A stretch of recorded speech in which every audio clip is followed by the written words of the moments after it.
Lizanne Sonders, Charles Schwab, Chief Investment Strategist, is joining us. Lizanne, obviously the vaccination campaign is going a lot better in the U.S. and in the U.K. than it is in the likes of Europe, for example. How do you think about allocating regionally, given the divergence we have seen in the way that program is going? Well, it's not only because of vaccine. In fact, I would suggest it's maybe a small part of it. We went to an overweight non-U.S. or international stocks, as we call it here, obviously, at the beginning of this year. And the offset to that, from a tactical perspective, was a downgrade of U.S. large caps. So we now favor small caps in the U.S. a bit more than large caps, but broadly, in terms of global equities, we have a bias toward developed international equities. And the primary reason, in addition to things like vaccine and more reasonable valuations, is that we believe that when you exit one full cycle, meaning a cycle inclusive of a bear market and a recession, you tend to see a shift in leadership patterns. And you tend to go in 8 to 10 year periods where you flip-flop leadership U.S. to non-U.S. in terms of equities. And we think we're at the beginning of another trend that at least means diversification outside just U.S. large caps is going to pay some dividends. Figuratively, I should say. When you made that call, Lizanne, it's Guy in London, Europe looked like it was tracking pretty positively. Had control of the virus to a certain extent. We didn't have any of the issues relating to the vaccine rollout. Europe is now a mess and potentially could get even more difficult over the next few weeks and months as we enter this critical summer period for the periphery of Europe. Do you worry that most of the gains that have already been priced in, and I appreciate that Europe is a high beta on global growth, but there is also a domestic component, most of those gains, that outperformance has already been priced in?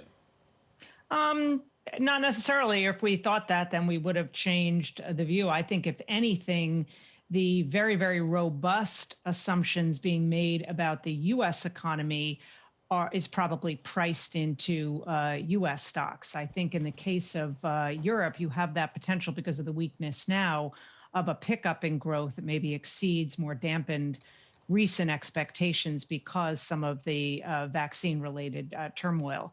But when you take into consideration the combination of the valuation differential, the cycle views that we have, just how long we've seen the dominance of U.S. large cap performance, we still think, and again, it's developed international equities where we're overweighting. We don't go at the country level in our tactical views.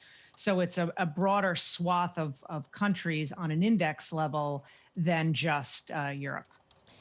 The ECB obviously has taken a different tack to policy in recent weeks, really, when we've seen the rise in bond yields. The ECB has acted on that. The Fed says it's not worried. It's also not worried about inflation. It's going to look through it. It's going to be transient. The market doesn't seem to be buying that messaging from the Fed. Do you? Well, I'm not sure if a 10-year yield in the U.S. at 1.7 is a market not buying what the Fed is doing. I think that reflects the growth pickup that we are going to see, and in turn, a bit of a pickup in inflation. And whether you use the word transitory or near-term price shocks, I think that that's valid at this stage of the game. I think we are seeing and will continue to see supply-demand imbalance related price shocks. We're going to have the easy comps or the base effect of a lot of the traditional inflation metrics in year-over-year terms are going to start to look a little bit hotter in conjunction with the hotter GDP and other economic metrics that are now going to be comped against, obviously, the shutdown phase a year ago. But we think that the ongoing slack in the labor market is probably the key factor that prevents an outbreak of the kind of systemic wage price spiral inflation that we think of when we go back to the mid 70s to early 80s. So at this stage in the game, I'm not sure the Fed and the bond market are sending mixed messages. So the Fed's not going to break the markets. I'm wondering whether a fiscal slowdown might. Lizanne, the market started pricing in a recovery, particularly in the United States, about 9 months ago. We are now going to have an incredibly positive economic picture in 2021, but then the fiscal impulse is going to fade. We'll see what happens with monetary.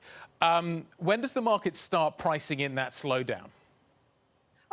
That's a good question. I think we may have to start pricing in a bit more of a slowdown on the good side of the economy because we've really, when you think about the pent up demand story, which is the narrative tied to what is going to happen when things fully open up and effectively we're all vaccinated, whatever percentage that represents. But I think there may be more of a pent down demand story on the good side, given how strong consumption has been on the good side, whether it's housing, everything housing related, home improvement, electronics, automobiles. And I'm not sure that's built into expectations. I also think that the nature of pent up demand in services, which is unquestionable, in total, where we've seen the biggest hits on the services side of the economy only accounts for about 5% of GDP growth. So where we've seen that strong demand that's already been met represents a much larger share of the economy. So we're unquestionably going to get the pop.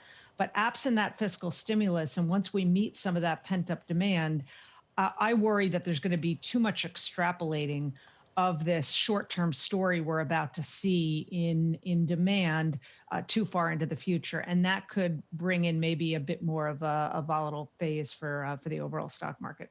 What about the dollar, Lizanne? Data out of the CFTC shows hedge funds are actually net long the dollar now for the first time since November. I think the strength of the dollar this year has taken a lot of people by surprise.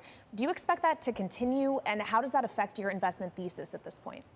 Well, if the recovery does have legs beyond just the base effect, as we talked about, of year-over-year comparisons, and in particular, if yields continue to move up and the Fed has to start to signal either tapering in terms of the balance sheet or maybe an earlier expectation for rate hikes, then yeah, I think that would be fairly dollar supportive. I think the initial move in the dollar, and you touched on it with regard to hedge funds having now moved to a net long position, sentiment can impact more than just the equity market. We talk about investor sentiment conditions to such a great degree in the equity market, but they really can come into play in other markets, including currencies. And the short dollar trade had become a very one-sided trade. So we had the expectation that we could see counter trend moves even without a change in fundamentals, just because of how one-sided a trade is. And I think a lot of that was the impetus for some of the move we're seeing. Now, I think going forward, it will be back to the more traditional fundamentals of interest rate differentials and growth expectations.